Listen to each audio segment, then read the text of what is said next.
Olá, ser humano querido, bem-vindo ao meu canal mais uma vez, tudo bem com você? Eu espero que sim, comigo tá tudo tranquilíssimo. E a gente continua nessa saga aqui de explicar para vocês, e eu aprendendo também, porque eu confesso que eu não sou dessa seara, de falar sobre assessoria de imprensa, assessoria de comunicação.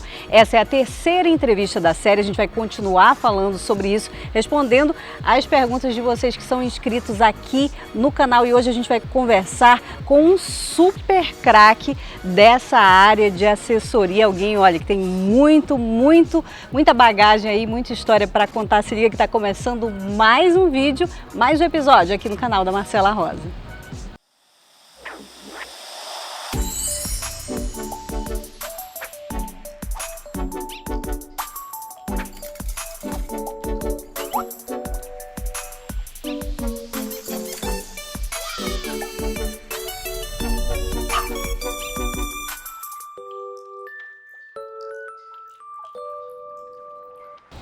Gente, eu estou tendo a honra de receber hoje aqui no meu canal o jornalista Cláudio Barbosa, que é uma pessoa que foi referência para mim durante muitos anos aqui na minha área. O Cláudio foi secretário de comunicação do estado 2 vezes, uma vez no município, não é isso, Cláudio? Também passou por redações não só de impresso, que eu acho que é a grande seara dele, assim, mas passou por rádio, passou por TV, não só aqui no Amazonas, mas em Minas Gerais e também no Distrito Federal. Olha, muito obrigada por você ter vindo aqui conversar com esse humilde canal. Olha, satisfação muito grande e espero de alguma forma colaborar, né, com você e com as pessoas que nos assistem. Só vim aqui já colaborou, amigo. Olha só, Cláudio, me conta como que é a assessoria. No último episódio que a gente entrevistou uma profissional que é a Norimar Miller, que trabalha aqui em Belém do Pará ao mesmo tempo, as pessoas começaram a fazer perguntas mais específicas sobre assessoria, tipo, qual a diferença entre fazer assessoria de imprensa para um órgão ou para uma empresa ou fazer para uma pessoa, digamos, uma celebridade? Olha, a primeira coisa que a pessoa deve ter em mente é o seguinte: quando você vai para uma assessoria, você deve ter a preocupação de fazer melhor do que você faria normalmente dentro de uma redação, seja de jornal, de rádio ou TV. Porque há uma tendência natural do profissional, quando ele vai para uma assessoria, de ele entrar em zona de conforto. Achar que é mais fácil. É mais fácil, é mais tranquilo.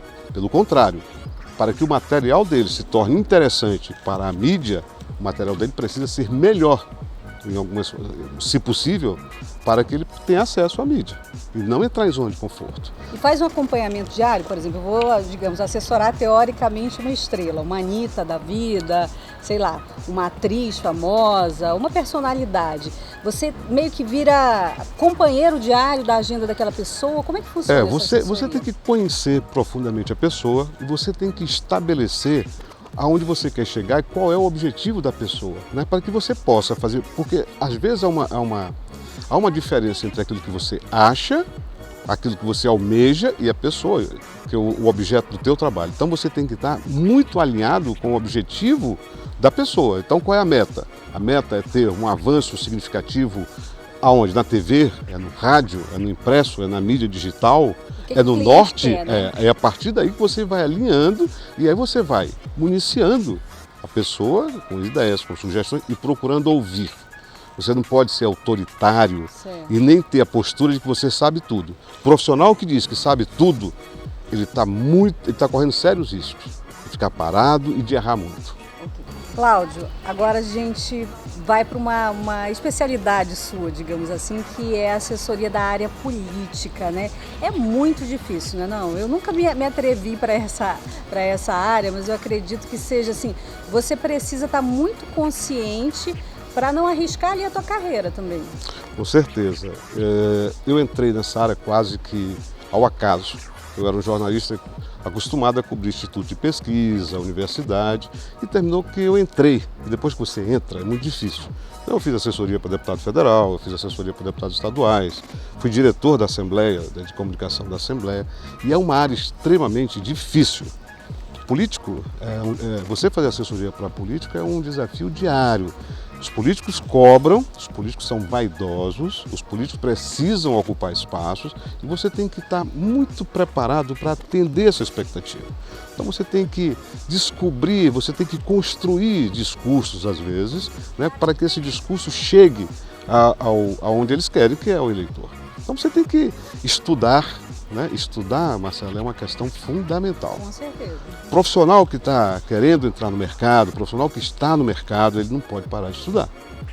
O estudo, o aprendizado, ele é permanente. Não basta você... É um deputado novo ou um artista que a pessoa não vai ali se debruçar sobre Não, o caso e tem que ser permanente. Permanente. Na questão política, mais do que outro tipo de assessoria, vem a necessidade da estratégia. Então você tem que trabalhar com estratégia. Cláudia, agora eu fiquei curiosa, porque quando a gente trabalha com pauta, né? Eu sempre trabalhei com pauta, com redação de TV. Eu fico imaginando como é que é a pauta diária de um político. Sendo que não é, na minha visão, né, totalmente ali de fora, de quem sempre olhou de fora, é difícil, mas ao mesmo tempo a vida política, até pela nomenclatura, faz parte da vida de todos nós, né? Então, digamos, um projeto de alguém, de um político, de um deputado, de um vereador, de alguma forma vai atingir a minha vida.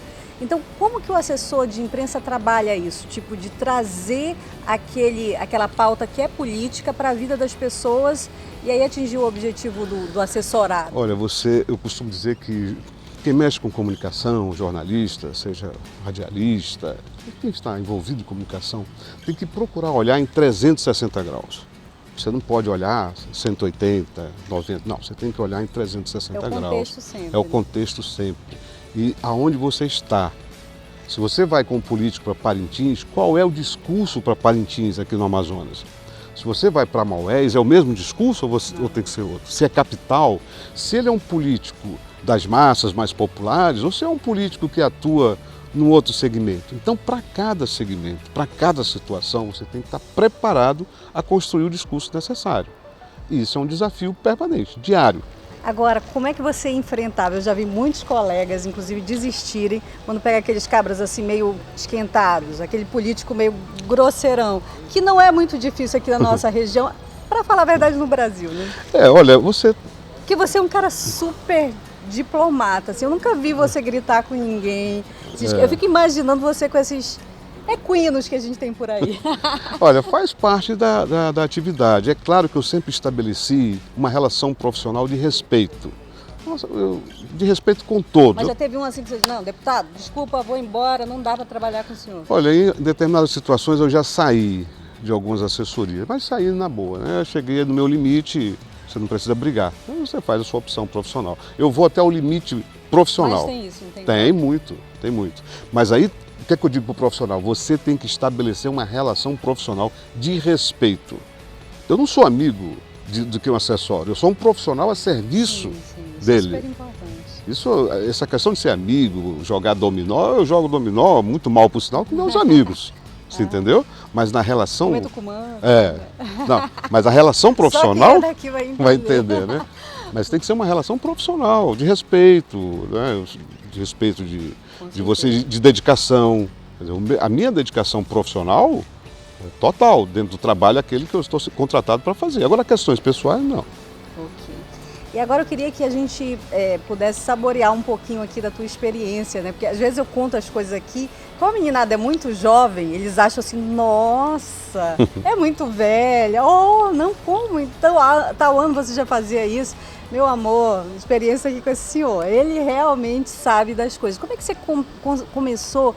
E assim, eu queria que você falasse da diferença entre uma praça como Belo Horizonte, Distrito Federal e Manaus, né? A gente está na periferia do Brasil, literalmente. Brasília, Distrito Federal, é a vitrine do jornalismo nacional. Então é um grande palco. Tive a oportunidade de trabalhar 3 vezes em Brasília. Trabalhei para o Correio Brasiliense, impresso, e fui o diretor da sucursal do Jornal do Comércio. Eu estagiei na Globo de Brasília e eu adorei. Fiquei 40 dias de Brasília, lá, né? Do DF, assim. Fiz DF-TV e tal, e assim, achei bárbaro. Tem gente que não gosta de Brasília, não sei qual é a sua impressão, mas eu gosto. Inclusive, para nós, para a pauta, é incrível. Sim, profissionalmente, Brasília, e para quem atua na área política, é uma beleza, né? E é um trabalho muito desgastante. Às vezes eu começava a trabalhar em Brasília às 9 da manhã, e quando dava 10 horas, eu ainda estava no Congresso. É um trabalho cansativo, né? E aí também assim, Marcelo, eu sempre me preparei fisicamente para o trabalho. Alimentação, desde o sapato que eu uso, a atividade física, eu acho que é um conjunto. Não é só o intelecto é fundamental, mas é toda uma preparação. Brasília, em Belo Horizonte eu trabalhei na Globo, era redator da Globo, que lá é Globo MG, e também no jornal Estado de Minas e Jornal de Casa, que era um shopping news lá. É uma praça diferenciada, uma praça extremamente fechada, muito fechada. Eu só entrei na praça, e olha que quando eu fui para Belo Horizonte eu já tinha ganho 2 prêmios ESSO, que é uma referência no jornalismo impresso, né? Meu ídolo. E mesmo assim foi muito difícil. Eu entrei por causa de relações pessoais que eu tinha com algumas pessoas de Belo Horizonte. Tem algumas praças no Brasil que são assim. Recife, muito fechada. Onde eu trabalhei Recife, Minas Gerais, Paraná, Santa Catarina, Porto Alegre também. Assim, né? A gente vê os mesmos caras nas mesmas funções há 1000 anos. São praças muito difíceis. Para garotada. Agora, tá chegando em relação à diferença com Manaus, por exemplo, eu acho que Manaus oscila. A exigência profissional lá, eu fiz estágio no Rio de Janeiro, no JB, quando o JB era o grande jornal do Brasil.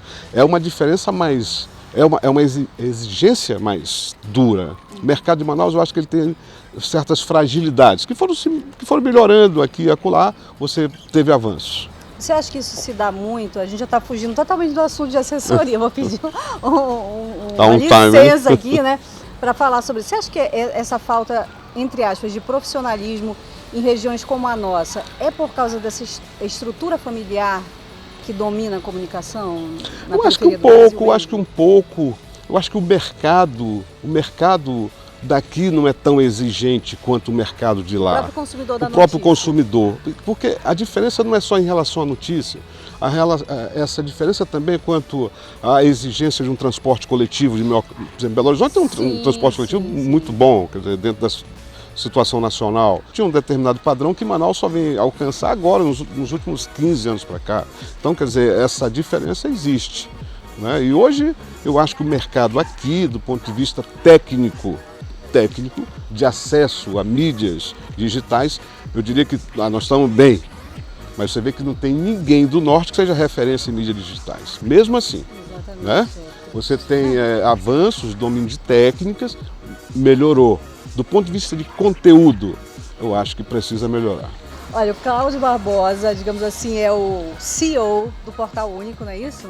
Está encabeçando o Portal Único? Nós estamos com esse projeto. Um projeto maravilhoso. Eu aqui vou botar. Eu e o jornalista Paulo Castro. Então, beijo para o Paulo Castro, né, que é outra cabeça pensante. Olha que cabeças a gente tem nesse Portal Único. E assim, eu aprendo todo dia com esses caras, leio eles todos os dias, são realmente referências na minha carreira. E eu queria que você deixasse agora para a gente encerrar, Cláudio, uma mensagem. Você passou por assessoria, você passou por impresso, por TV, praças diferentes. Ainda vale a pena fazer jornalismo no Brasil? É difícil, é assustador, mas eu acho que não se pode desistir. O jornalismo se caracteriza pela resistência, pela persistência. Ser jornalista é renascer cada dia, é não se abater, é acreditar na possibilidade de fazer. Agora, não basta a vontade, é preciso se qualificar, é preciso estudar, é preciso ter humildade de buscar informação, é preciso ter humildade para aprender. Quando você acha, aquilo que eu falei no início, você acha que sabe tudo, você está parado. E quando você para, você regride. Então é preciso avançar. Eu adoro a palavra resistência. Sim, sempre. Acho tudo. Cláudio, muito obrigada, viu? Aprendi mais uma vez essa conversa. Eu que te agradeço muito e desejo muito sucesso para você. Poxa, eu que sou um admirador, né, da sua carreira. Imagina, eu que sou. Obrigada. Todo mundo aí no Portal Único aqui do Cláudio Barbosa. As redes sociais vou botar aqui também. Ele vai me dar as redes sociais para a gente seguir o Cláudio aí. Grande referência para todo mundo que quer fazer jornalismo. A gente se vê então no próximo episódio. Não esquece de me seguir nas minhas redes sociais aqui, se inscrever no canal, dar joinha, ativar sininho. Aquele negócio que vocês já sabem, né? A gente se vê no próximo episódio. Beijo da Rosa.